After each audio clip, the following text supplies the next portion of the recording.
Your camera. Mohammad Musaf Ali Mir अपना camera on करें। तबीन अपना कैमरा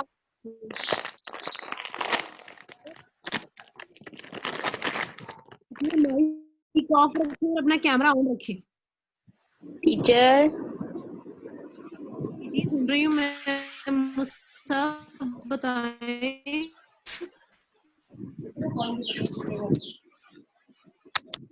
मुसफ़ बताएं क्या बात है।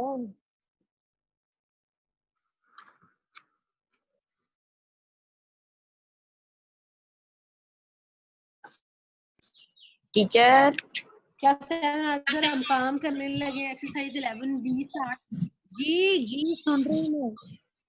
टीचर वो ना मेरे मोबाइल की मुसफ़ बैटरी लो हो बताएं। गई। टीचर मेरे मोबाइल की बैटरी लो हो गई है, तो अगर मैं उसको ऊपर करता हूँ तो उसकी सही चार्जिंग नहीं होती। अब वो मैं जब कैमरा ऑन करूंगा तो फिर उसकी चार्जिंग नहीं होती। नंबर 274 नहीं हो रही। Number 274 exercise 11B question number 1 अपने माइक बंद कर दे प्लीज। अपने माइक बंद कर दे। रेक्टेंगल में हमें बेसिक इंफॉर्मेशन क्या है। There are two pair of parallel lines opposite sides are equal in length all four angles are right angle। जो चारों एंगल्स हैं ये चारों एंगल जो है वो 90 डिग्री के होते हैं।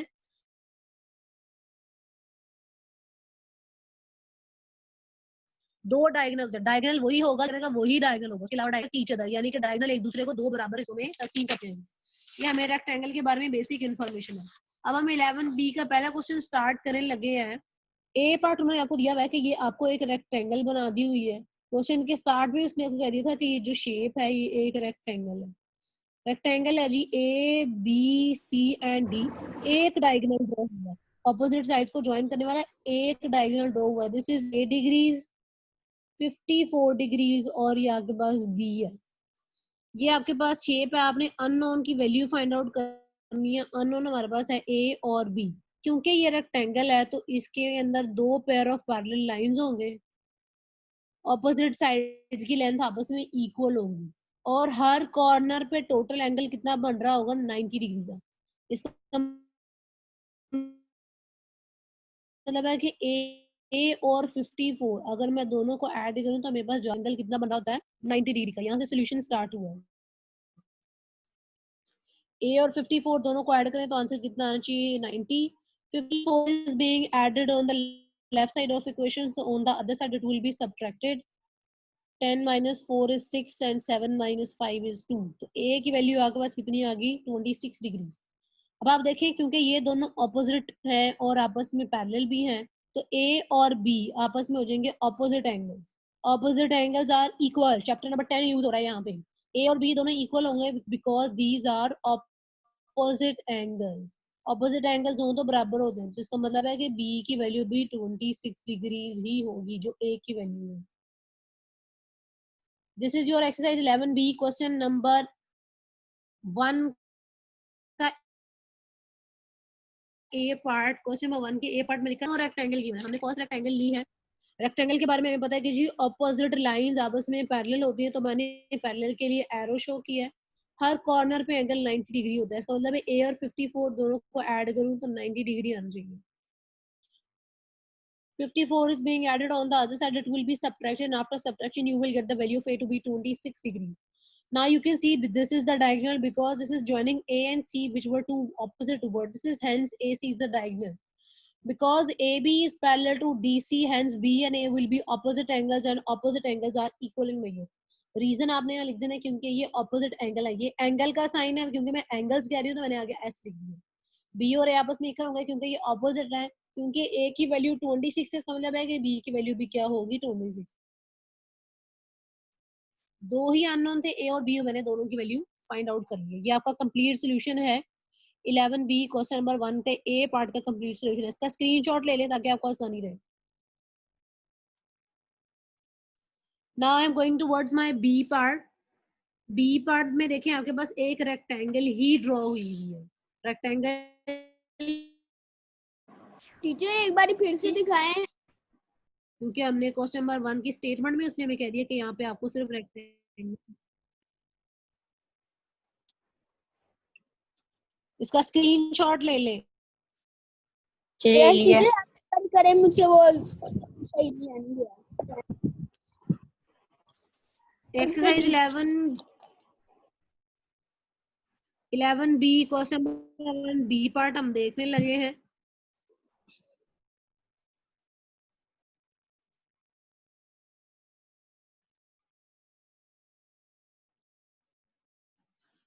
ये जी एक्सरसाइज 11B का आपके पास बी पार्ट है, क्वेश्चन नंबर 1 का बी पार्ट। ये एक रेक्टेंगल ही है, लेकिन इसमें डायगोनल कोई नहीं, क्योंकि डायगोनल वही होता है जो ऑपोजिट को ज्वाइन करता है। ये ऑपोजिट को ज्वाइन नहीं करना, ये डायगोनल नहीं है। ये भी ऑपोजिट को ज्वाइन नहीं कर रहा है, डायगोनल नहीं है। ऑपोजिट ऐसे ज्वाइन होती है, ये ज्वाइन नहीं है, इसका मतलब ये भी डायगोनल नहीं है और ये भी डायगोनल नहीं है। इसमें दो अननोन्स है आपके पास, एक तो डी है और दूसरा अननोन आपके पास क्या है, सी। डी और सी आपके पास दो अननोन। ये आपके पास पॉइंट बुक में दिया हुआ है ई। तो इसका सोल्यूशन मैं यहाँ से स्टार्ट करने लगी हूँ कि मैंने ट्राइंगल लेनी है जी ई बी सी। ये आपके पास है जी ई बी सी, मैंने ये वाला ट्राइंगल लेना है। क्योंकि ये रेक्टेंगल है तो इसके हर कॉर्नर पे एंगल होगा 90 डिग्री, इसको मतलब ये 90 डिग्री है। तो ये मेरे पास एक ट्राइंगल आ गया जिसके एंगल्स है सी 39 और 90 डिग्री, सी 39 और 90 डिग्री। और किसी भी ट्राइंगल के तीनों एंगल्स को ऐड करें तो आपके पास आंसर कितना आ जाता है, 180। इसका मतलब है कि सी 39 और 190 ये तीनों ट्राइंगल के एंगल्स हैं। अगर मैं इन सबको ऐड करूं तो आंसर कितना आना चाहिए, 180 डिग्री। 39 और 90 को ऐड करें हो जाएगा 9 और 3 12, 129 is equal to 180. C is equal to 129 is being added with the variable, so when you take it on the right side of the equal to, it will be subtracted. 180 minus 129, C is equal to 10 minus 9 हो जाएंगे 1, 7 minus 2 हो जाएंगे 5। तो आपके पास 51 degree. अब आगे आपने value find out करनी है इस डी की। आपको पता है कि ये रेक्टेंगल है, रेक्टेंगल में ऑपोजिट साइड जो होती है वो आपस में पैरेलल होती है। ये एरो आपको बुक में नहीं दिया है, लेकिन आपने खुद लगा लेने क्योंकि ये रेक्टेंगल है और इसकी बेसिक इन्फॉर्मेशन आपके पास है। अब अगर ये पैरेलल है तो ये सी और ये आपस में ऑपोजिट एंगल्स हो जाएंगे, तो ये वाला ये आपके पास एंगल क्या हो जाएगा, सी हो जाएगा। ये दोनों आपके पास ऑपोजिट एंगल्स हैं, लिहाजा ऑपोजिट एंगल सेम होते हैं। If this angle is C then this will also be C. ये दोनों आपस में opposite angles are equal in measure. ये आपने पढ़ा है पॉइंट चैप्टर नंबर 10 में। जिसको चैप्टर 10 आता है उसको चैप्टर नंबर 11 अपने आप आ जाएगा। And because these two are opposite angle, hence they will be same. Now you can see the triangle DEC. अब ये एक ट्राइंगल बन गया DEC। अब DEC में जो इंटीरियर एंगल्स है वो कौन से हैं, D है, C है और 78 है। तो अब आपने जाके लिखना है कि if we take the triangle DEC, तो इंटीरियर एंगल आगे बनते हैं D है, 78 है और C है। अगर आप इन तीनों को ऐड करें तो आंसर आना चाहिए 180। D की वैल्यू नहीं है, 78 वैसी, और C की वैल्यू अभी हमने निकाली, that was 51 is equal to 180। 8 और 1 9, 7 और 3 10 और 2 12 is equal to 180। 129 is being added with the variable. When you take it on the right side of the equal to, it will be subtraction. After subtraction you will get the value of D to be 51 degrees. तो D की भी value आपके पास कितनी आ जाएगी, 51। दोबारा से देख लें इस क्वेश्चन को। इस क्वेश्चन में है, this is your exercise 11B question number 1B part. You were given with a rectangle. Rectangle की हमने बेसिक इन्फॉर्मेशन यूज की that opposite sides are parallel और हर कॉर्नर पे एंगल होता है 90 degree. If this angle is C 39 and 90, then I have taken the triangle EBC. In this triangle, sum of all the interior angles in a triangle is 180. C 39 and 90 will add up to make 180. After calculation, you will get the value of C to be 51 degrees. Because these two lines are parallel, if this angle is C, the above one will also be C because these will be vertically opposite angles which are equal. So ये भी C हो जाएगा और ये भी C हो जाएगा। Now you will take the triangle DEC. In the triangle DEC, there are three angles, D, 78 and C. When you will add D, 78 and C, the sum will be equal to 180 degree again.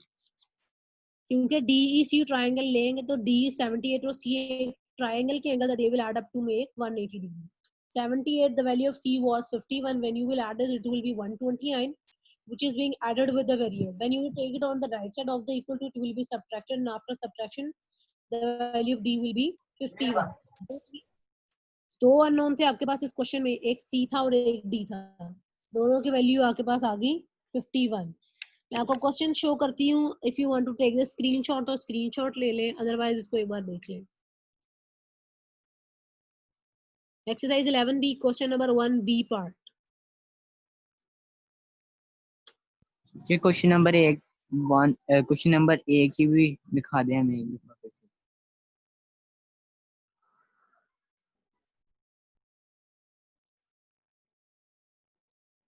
Screenshot ले लें, note करने से better यही है कि आप जल्दी से स्क्रीनशॉट ले लें, हमारा टाइम भी वेस्ट नहीं होगा.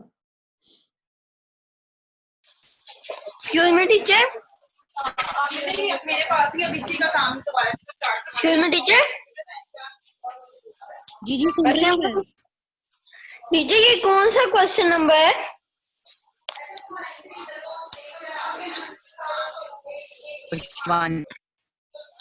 कौन सा? This is your exercise 11B question number 11B. 11B question number 1A part and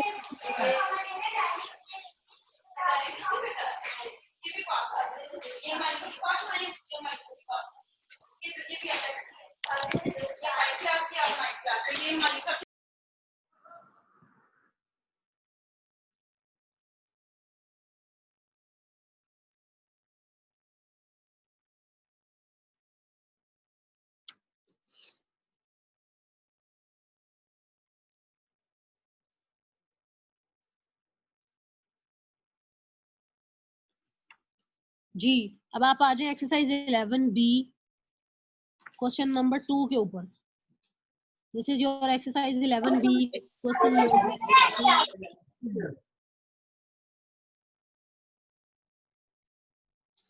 11B के क्वेश्चन नंबर 2 के ऊपर आ जाए. क्वेश्चन नंबर 2 ने आपको क्या दिया? फाइंड द वैल्यूज ऑफ जरा आपकी सही आवाज नहीं आ रही. In each of the following parallelograms. पहले in question number 1 you were dealing with the rectangle, but in number 2 we will deal with parallelogram की lines. Opposite lines are parallel, opposite sides are also equal in length, opposite angles are equal. मतलब ये पूरा angle इस पूरे angle के equal है और ये वाला एंगल इस पूरे एंगल के इक्वल है. opposite angles are equal. diagonal bisect each other, यानी कि diagonal एक दूसरे को कट करते हैं दोनों बराबर हिस्सों में. अभी आपके पास है जी एक्सरसाइज 11 की question number 2A part. Question number 2A part में देखिए पैरेललोग्राम में उसमें दो पैरेलल लाइंस आपको शो की हुई है और ये आपके पास ऑपोजिट एंगल्स हैं. इसका मतलब है कि ए की वैल्यू यहीं से 106 डिग्रीज आ जाएगी. वहां पे आप रीजन क्या दे देंगे? Opposite angle, because opposite angles are equal in measure. और यहाँ से बी और 48 के क्योंकि पैरेलल है और ये डायगोनल गुजर रहा है, यहाँ से बी अपने आप 48 हो जाएगा. रीजन आप यही लिख देंगे तो यहाँ पर भी ऑपोजिट एंगल्स जो है वो इक्वल हो जाएंगे.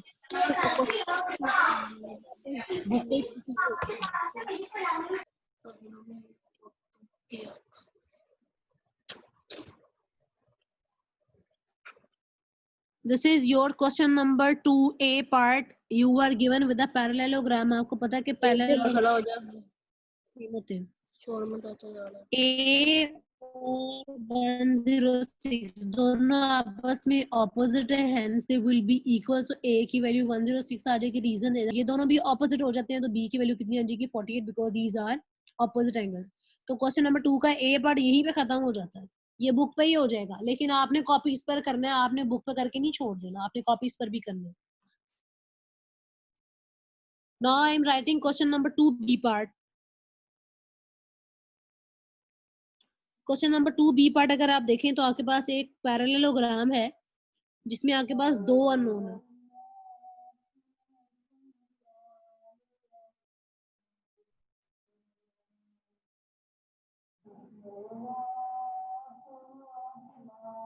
मेरी तरफ अजान हो रही है तो अजान का थोड़ा प्रॉब्लम आएगा तो उसको जरा क्लियर कर लीजिएगा.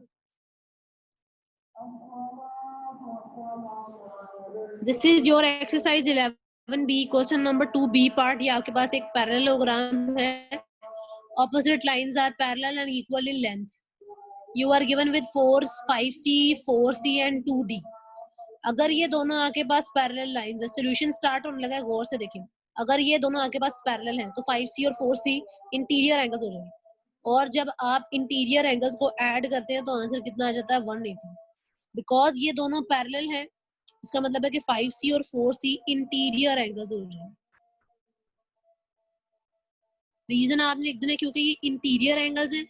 दो पैरेलल लाइंस के दरमियान में जो एंगल बन रहे होते हैं वो इंटीरियर हो जाते हैं. और जब आप इंटीरियर एंगल्स को ऐड करते हैं तो सम कितना आ जाता है? 180. 4C और 5C हो जाएगा 9C is equal to 180. C is equal to 180 divided by 9. और C की वैल्यू कितनी आ जाती है?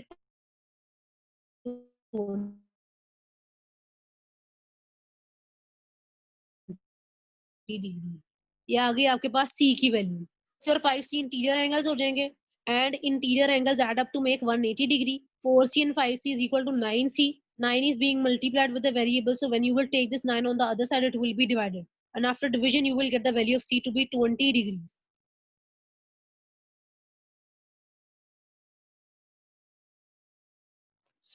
Next, अगर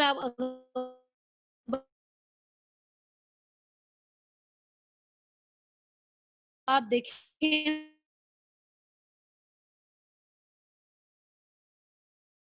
आपने D की वैल्यू फाइंड आउट करनी है. D की वैल्यू ये और ये भी आपस में पैरेलल है. इसका मतलब है कि 5C और 2D ये दोनों भी इंटीरियर हो जाएंगे. They both also have to make 180 degree. This 5C and this 2D they are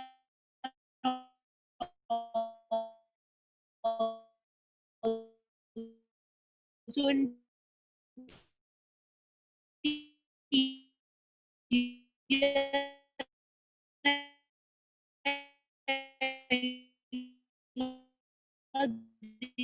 they will also add up to make 180 degree because these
this is your exercise 11B question number 2B part. You are given with a parallelogram.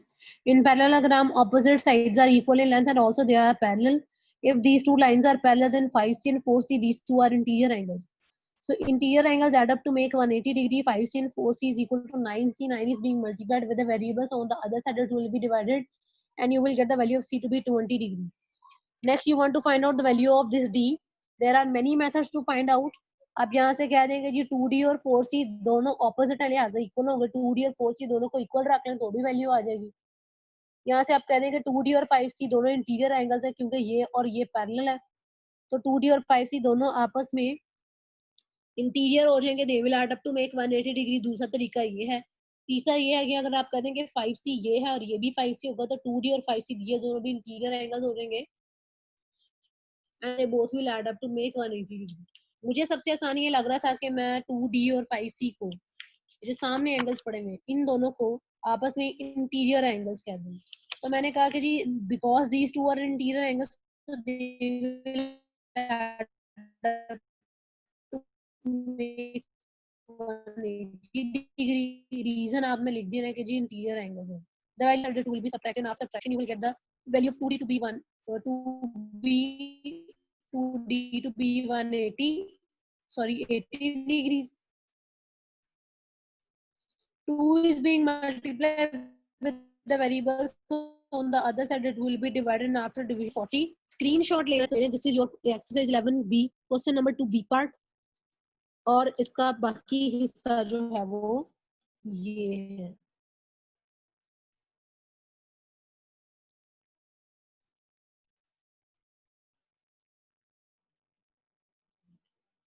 Now it's time for of the following kite. Kite आपके पास आ गया.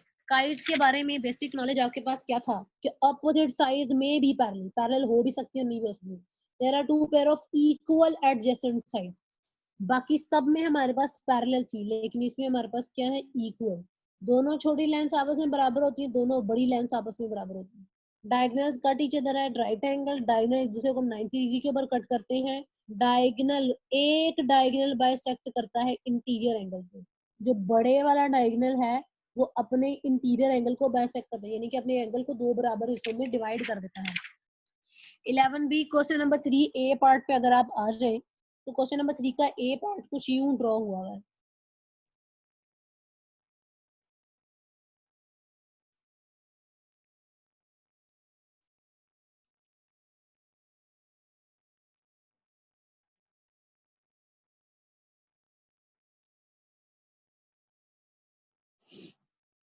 जी, this is your question number 3 A part. Exercise 11B question number 3 का ए part आई है आपके पास. अब ये एक kite draw है. Kite के बारे में बेसिक नॉलेज क्या था कि ये दोनों साइड्स आपस में इक्वल होती हैं और ये बड़ी वाली दोनों साइड्स आपस में इक्वल होती हैं. अगर आप देखें जी, ये एक ऐसी ट्राइंगल है जिसकी दो साइड्स आपस में बराबर है. एक ऐसी ट्राइंगल जिसकी दो साइड्स आपस में बराबर हो उसको हम बोलते हैं जी isosceles triangle. A triangle whose two sides are equal is known as isosceles triangle.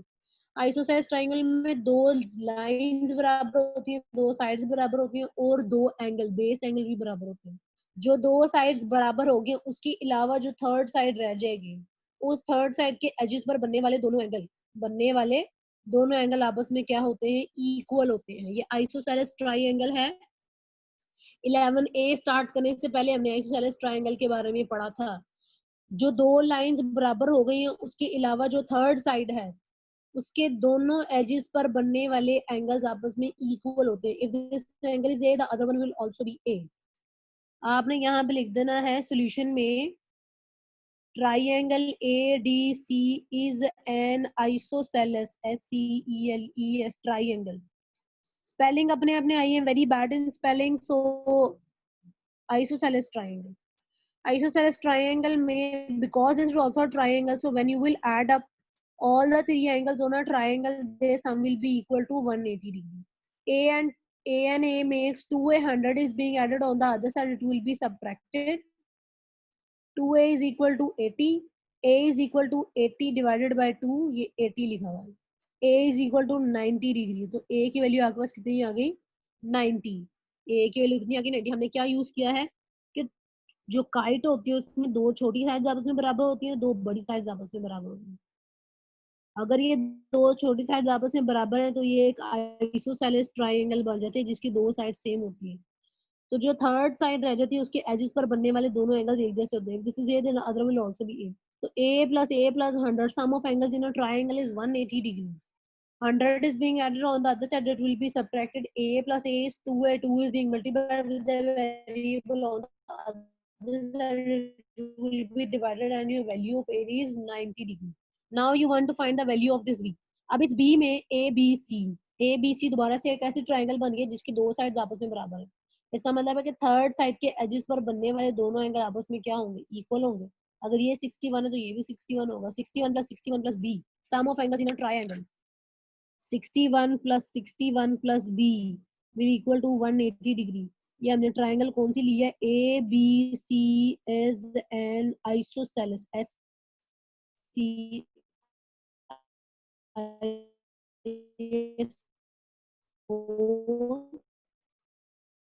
SCELES. ISO 180, 122 is being added on the other side, it will be subtracted.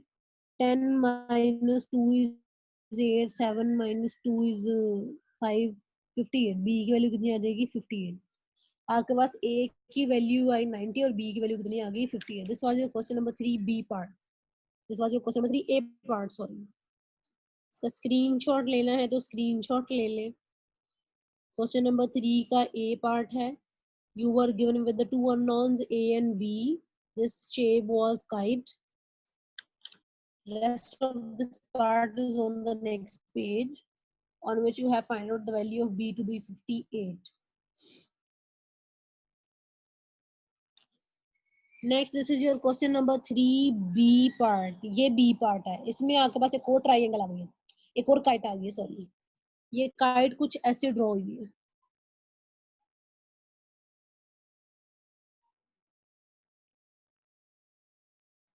A, B, C and D. ये C दिया है. This is 40. The above one is 26 degrees. Unknown आपके पास एक ही है C. इस kite के बारे में हम क्या जानते हैं कि जो ये भी देखें, ये एक डायगोनल ड्रॉ है. ये बड़े वाला डायगोनल है, ऐसे ही है ना. अगर इसको ज्वाइन करती तो ये छोटा डायगोनल होता. देखें बुक में ये वाला जो डायगोनल है ये बड़ा डायगोनल है. जो बड़ा डायगोनल होता है वो इंटीरियर एंगल को बाइसेक्ट करता है. बाइसेक्ट का मतलब दो बराबर हिस्सों में तकसीम करता है. अगर ये वाला एंगल 40 है तो ऊपर वाला भी कितना होगा? 40. अगर ये 26 है तो ये एंगल कितना होगा? 26. क्यों? क्योंकि जो काइट का एक बड़े वाला डायगोनल होता है वो अपने इंटीरियर एंगल को बाइसेक्ट करता है.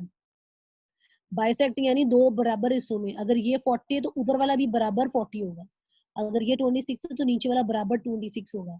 If you go in the triangle ADC, हम यहाँ पर आप अपनी कॉपी पे भी लिखेंगे, ये 40 हो जाएगा और ये हो जाएगा 26. अब आपने सोल्यूशन में जाकर लिखना है. You can take the triangle ADC. ADC ये वाला ऊपर वाला ट्रायंगल. ADC में 40, 26 and C. 40, 26 and C. There 4 and 2 is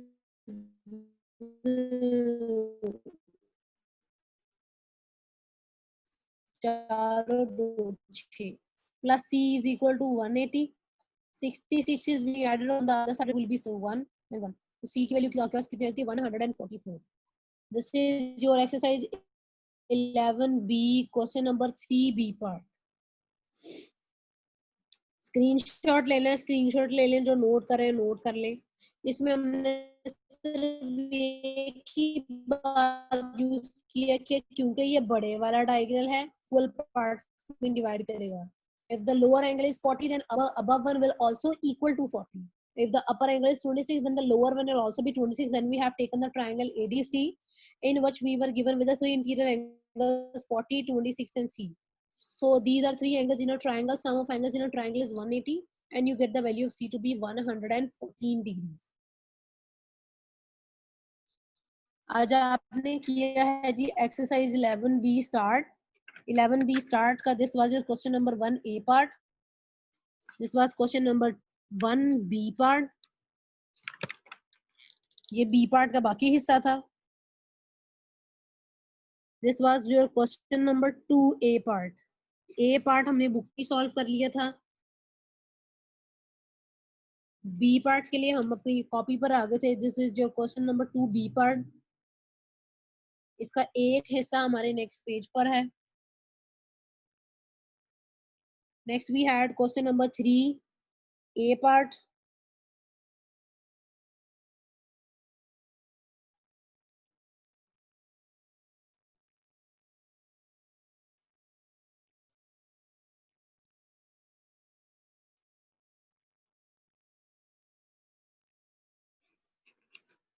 इसका बाकी हिस्सा क्वेश्चन नंबर 3 के A पार्ट का ये है. क्वेश्चन नंबर 3 का A पार्ट का बाकी हिस्सा ये लिखा हुआ है.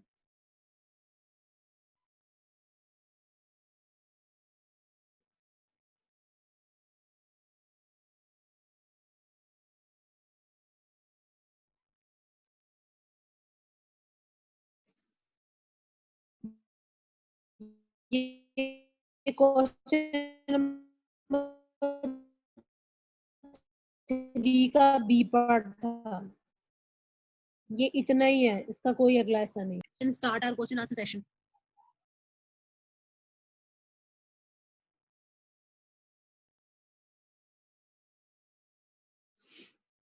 I request your host to unmute your mics